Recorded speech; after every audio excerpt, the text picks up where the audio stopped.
श्री स्वामी समर्थ. हा माझा 7वा mini blog आहे. दिवसाची सुरुवात झाली पराठ्यापासून. आधी मुगाची डाळ वाटून घेतली, त्याच्यात मेथी चिरून घातली, आलं, मिरची, लसूणची पेस्ट आणि हळद, तिखट, मीठ टाकून छान कणिक भिजवून घेतली. त्याच्यानंतर त्या पिठाच्या पुऱ्या आणि पराठे करून घेतले.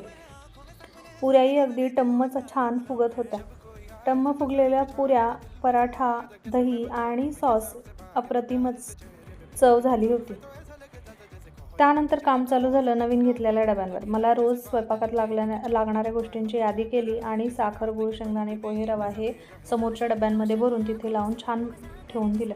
त्यानंतर दहीवडे करायला घेतले. रात्री उडदाची डाळ भिजत घातली होती. सकाळी डाळ वाटून घेतली, पीठ 2 तास ठेवून दिलं. त्यानंतर मीठ घालून वडे तळून घेतले. एका मोठ्या डब्यात दही आणि साखर घालून ते फेटून घेतलं. मग वडे पाण्यातून काढले आणि दह्यात घातले. प्लेटिंग करताना दही, आंबट गोड पाणी, हिरवी चटणी, तिखट, शेव, चाट मसाला घालून दहीवडी खाल्ली.